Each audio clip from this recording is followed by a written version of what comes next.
Hello दोस्तों, तो माँ कहानी का ऑब्जेक्टिव क्वेश्चन बताने से पहले ये कहानी आप पढ़ ले ताकि आप सारे क्वेश्चन का जवाब अच्छी तरह से आप देख सकते हैं।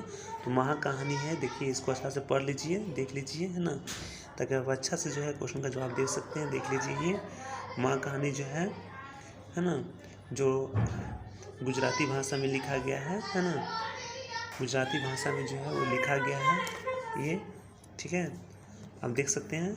और इसका लेखक जो है ईश्वर पेटलीकर है। तो आसानी से इसके पढ़ लीजिए। माँ कहानी है, माँ कहानी गुजरात की कहानी लिखा हुआ है। जैसे माँ के 4 संतानें थे, 2 लड़का था और 2 लड़की था। 2 लड़का जो बाहर में काम करता था, है ना। 4 संतानें थे, इसमें 2 बड़े पुत्र थे और 2 जो है लड़की थे। लड़की में एक जो थी वो पागल और गूंगी बहरी थी, ठीक है। तो इस तरह देख सकते हैं कि माँ की 4 संतान थी, जिसमें 2 बड़े पुत्र थे, शहर में नौकरी करते थे। एक बेटी थी शादी जिसकी चुकी हो चुकी थी, वो अपने ससुराल में रहती थी, और छोटी बेटी जो है मंगू पागल थी। तो दोस्तों कहानी को अच्छा से समझें ताकि आप अच्छे से ऑब्जेक्टिव क्वेश्चन कहीं से पूछेगा मीटिंग में तो आप जवाब दे सकते हैं। इस कहानी को अच्छा से लिख लीजिए, है ना। और वो, है ना, मंगू जो थी वो जन्म से पागल थी और वो पागल थी। लोग उसे पागल के अस्पताल में भर्ती करना सलाह देते थे, लेकिन माँ कहती थी कि जिस लाड प्यार से माँ सेवा करती है वैसे लाड प्यार से हम अस्पताल में इसको सेवा कौन करेगा, कौन इसका देखभाल करेगा, है ना। इसलिए वो अस्पताल में जो माँ जो है उसकी सेवा नहीं करती है ना। और इस तरह ये कहानी है दोस्तों। सारे कहानी को अच्छा से पढ़ लीजिए, देख लीजिए कहानी अच्छा से बारी बारी से। और सारे कहानी को अच्छा से पढ़ने के बाद जो है ऑब्जेक्टिव क्वेश्चन का तो सारे देखिए ये सारे हैं, सारे स्टोरी को अच्छा से पढ़ लीजिए ध्यान से। सभी स्टोरी को अच्छा से पढ़ लीजिए, देख लीजिए। पढ़ने के बाद ही आप क्वेश्चन का सारे जवाब दे सकते हैं। ऑब्जेक्टिव क्वेश्चन आप देख सकते हैं। क्वेश्चन कहानी पढ़ने से होता है क्या कि सारे आंसर क्वेश्चन खुद ब खुद अपने आप आ जाते हैं, है ना। चाहे सब्जेक्टिव हो ऑब्जेक्टिव, सारे क्वेश्चन अच्छा से पढ़ लीजिए और समझ लीजिए कहानी क्या है, और उसके बाद ऑब्जेक्टिव क्वेश्चन का जवाब दीजिए। देखिए आप 100% सारे क्वेश्चन का जवाब दे सकते हैं। तो चलते हैं क्वेश्चन शुरू करते हैं। ये आप देख सकते हैं वर्ग 10th का है, पार्ट 3 का। और ये माँ कहानी, अगर माँ कहानी अच्छा से पढ़े हैं, वर्णिका भाग 2 का है, क्लास 10 का। अगर माँ कहानी पढ़े हैं तो जल्दी से फटाफट देखा है। 20 क्वेश्चन में से हम देखते हैं कितना क्वेश्चन का सही जवाब देते हैं। अगर 20 में से आप 18 क्वेश्चन का सही जवाब देते हैं तो आप मैट्रिक में फर्स्ट डिवीजन आ सकते हैं। तो चलते हैं, शुरू करते हैं। देखते हैं पहला क्वेश्चन क्या है। पहला क्वेश्चन क्या है कि माँ कहानी की लेखक कौन है। माँ कहानी का जो है लेखक कौन है। तो इस तरह 4 ऑप्शन दिए हैं, 4 ऑप्शन में जल्दी बताएं कौन सा इसका सही आंसर होगा। तो देखा जाए क्वेश्चन नंबर पहला का जो है सही आंसर होगा डी, यानी ईश्वर पेटलीकर जो है वो माँ कहानी के लेखक हैं। तो ये देखिए इसका आंसर डी है। उसको चलते हैं क्वेश्चन नंबर 2 की ओर। क्वेश्चन नंबर 2 में देख सकते हैं, क्वेश्चन नंबर 2 में क्या है कि मंगू की माँ की कितनी संतानें थी। जल्दी बताएं मंगू की माँ की कितनी संतानें थी।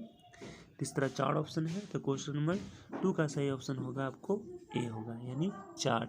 मंगू की माँ के 4 संतानें थी। उसके बाद चलते हैं क्वेश्चन नंबर 3 में देखते हैं। क्वेश्चन नंबर 3 में बताया जल्दी से इसका आंसर क्या होगा। क्वेश्चन 3 में क्या है कि मंगू के अलावा उसकी माँ की कितनी संतानें थी। मंगू को छोड़कर उसकी माँ की जो है वो कितनी संतानें थी, तो आपको बताना है। तो इस तरह 4 ऑप्शन दिया हुआ है, तो क्वेश्चन नंबर 3 का जो है सही ऑप्शन होगा डी होगा, यानी 3। मंगू को छोड़ दिया जाए तो इस तरह 3 संतानें, अगर मंगू को मिला देते हैं तो इस तरह उसके 4 संतानें थी, ठीक है। उसको चलते क्वेश्चन नंबर 4 की ओर चलते हैं। क्वेश्चन नंबर 4 में बताया जल्दी से इसका आंसर क्या होगा। तो क्वेश्चन 4 में क्या है कि ईश्वर पेटलीकर, है ना। क्वेश्चन 4 में क्या है कि ईश्वर पेटलीकर किसके लेखक है। ईश्वर पेटलीकर जो है वो किसके लेखक है। इस तरह 4 ऑप्शन दिया हुआ है, तो इस तरह देखा जाए क्वेश्चन नंबर 4 का जो है सही जवाब होगा डी, यानी मंगू के लेखक हैं। उस तरह चलते हैं, देखिए क्वेश्चन डी है आंसर, आप देख सकते हैं। क्वेश्चन नंबर 5 में है क्या कि मंगू जन्म से थी। मंगू जो है जन्म से क्या थी, पागल गूंगी अंधी, कि पागल गूंगी दोनों थी। क्या होगा इसका सही जवाब। तो क्वेश्चन नंबर 5 का जो है सही आंसर होगा डी, यानी वो मंगू जो है वो जन्म से ही पागल और गूंगी थी। चलते हैं क्वेश्चन नंबर 6 में। क्वेश्चन 6 में आप देख सकते हैं क्या है। क्वेश्चन 6 में है, क्वेश्चन नंबर 6 में क्या है कि मंगू के कितने भाई थे। मंगू के जो है वो कितने भाई थे। तो इस तरह ऑप्शन दिया हुआ है 2, 4 कितने भाई थे। तो क्वेश्चन नंबर 6 का जो है सही जवाब होगा आपको ए, यानी मंगू के जो है वो 2 भाई थे। उसके बाद चलते हैं क्वेश्चन नंबर 7 में। क्वेश्चन नंबर 7 में देख सकते हैं क्या, है ना। क्वेश्चन नंबर 7 में देख सकते हैं, क्वेश्चन नंबर 7 में क्या है कि पराई माँ ही कान छेदती है, यह एक है। तो यह क्या है? कहावत है, मुहावरा है कि छंद है कि सोरठ है? ऐसे ऐसे क्वेश्चन भी मैट्रिक में कभी कभी पूछे जाते हैं।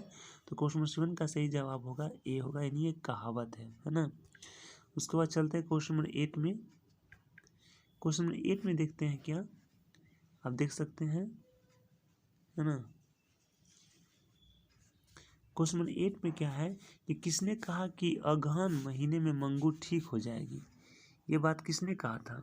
तो क्वेश्चन नंबर 8 का जो है वो सही जवाब होगा ए, ज्योतिष। क्योंकि पागल गूंगे तो कभी ठीक हो ही नहीं सकता, और ऐसा बात तो ज्योतिष ही कहा था, तो इसका आंसर ए होगा। ठीक है, क्वेश्चन नंबर 8 का ए हो जाएगा। आप देख सकते हैं इसका आंसर। क्वेश्चन नंबर 9 में चलते हैं। क्वेश्चन नंबर 9 में क्या है कि माँ के लिए कौन सा माह जो है वो आराध्य देव बन गया था? कौन सा महीना जो है वो आराध्य देव बन गया था? कौन सा महीना था? तो इस तरह 4 ऑप्शन है। तो क्वेश्चन नंबर 9 का जो है सही ऑप्शन हो जाएगा बी, अगहन। अगहन जो है माँ के लिए आराध्य देव बन गया था। क्वेश्चन नंबर 10 में देखा जाता है। क्वेश्चन नंबर 10 में क्या है कि मंगू की बड़ी बहन का क्या नाम था? मंगू की बड़ी बहन का क्या नाम था? तो इस तरह क्वेश्चन 10 का जो है वो सही जवाब होगा आपको बी होगा, यानी कम्बू। मंगू की बड़ी बहन का नाम कम्बू था। ये भी क्वेश्चन भी आई है। ऐसा क्वेश्चन बार बार एग्जाम में पूछे जाते हैं। उसको चलते क्वेश्चन में 11 में देख सकते हैं कि कन्या विद्यालय में पढ़ने वाली लड़की जो बाद में पागल हो गई उसका नाम क्या था? इस तरह क्वेश्चन 11 में क्या होगा इसका आंसर जवाब? तो देखा जाए क्वेश्चन 11 का सही जवाब होगा ए, यानी कुसुम।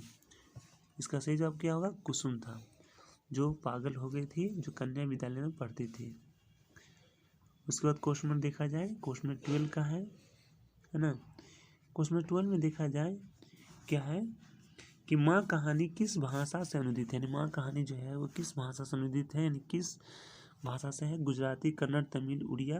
तो क्वेश्चन नंबर 12 का जो है सही जवाब होगा आपको ए होगा, यानी गुजराती। यानी माँ कहानी जो है गुजराती से ही लिया गया था, तो गुजराती भाषा में ही लिखा गया था। ठीक है। और दोस्तों, तो क्वेश्चन 13 का देखा जाए, इसमें का आंसर कुछ भी कन्फ्यूज टाइप का है।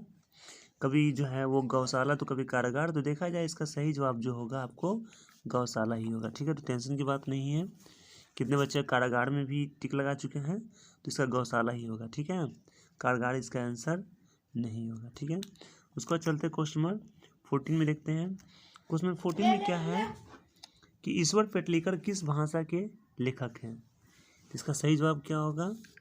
इसका देख सकते हैं, इसका सही जवाब जो है आपको हो जाएगा, है ना। क्वेश्चन नंबर 14 का सही जवाब हो जाएगा आपको सी हो जाएगा, यानी गुजराती हो जाएगा, है ना। उसको चलते हैं क्वेश्चन नंबर 15 में चलते हैं। 15 में देख सकते हैं कि मंगू को, है ना, मंगू को आप देख सकते हैं क्वेश्चन नंबर 15 में क्या है कि मंगू को लोग कहाँ भर्ती कराने की सलाह देते हैं? मंगू को लोग कहाँ भर्ती कराने की सलाह देते हैं? तो 4 ऑप्शन है। तो क्वेश्चन नंबर 50 का जो है सही ऑप्शन हो जाएगा आपको डी, यानी अस्पताल में। ठीक है, इसका डी होगा, आप देख सकते हैं। उसी तरह क्वेश्चन में चलते हैं 16 में। 16 में क्या है कि मंगू की प्राकृतिक मौत को माँ क्या मानती थी? बंधन की मुक्ति, है ना, क्या मानती थी? इस तरह 2 ऑप्शन और भी देख सकते हैं। और ये देखिए संतोष की छुटकारा, है ना। तो इसका सही आंसर होगा आपको डी हो जाएगा, यानी छुटकारा मानती थी। ठीक ना। उसके बाद चलते हैं क्वेश्चन नंबर 17 में। 17 में आप देख सकते हैं क्या 17 में है कि मंगू की, है ना, 17 में है क्या कि मंगू की बड़ी बहन का क्या नाम था? तो इस तरह 4 ऑप्शन दिया आप देख सकते हैं, है ना। तो क्वेश्चन नंबर 17 का सही जवाब हो जाएगा आपको बी होगा, यानी कम्मू। मंगू की बड़ी बहन का नाम क्या था? कम्मू था। ठीक है, उसके बाद चलते हैं क्वेश्चन नंबर देखते हैं 18 में क्या है। 18 में है कि काला पानी किसका लोकप्रिय उपन्यास है? इस तरह 4 ऑप्शन दिया हुआ। ये क्वेश्चन एग्जाम में बहुत बार पूछा जा चुका है, इसे अच्छी तरह से याद कीजिएगा। तो क्वेश्चन 18 का सही जवाब होगा डी, यानी ईश्वर पेटलीकर का, है ना। उसके बाद चलते हैं क्वेश्चन नंबर 19 देखते हैं। क्वेश्चन नंबर 19 में क्या है कि तुलनात्मक व्याकरण किसकी रचना है? तो इस तरह 4 ऑप्शन दिया गया है। तो क्वेश्चन नंबर 19 का सही जवाब होगा काल्डवेल की, है ना, यानी काल्डवेल की जो है तुलनात्मक व्याकरण रचना है। ठीक है।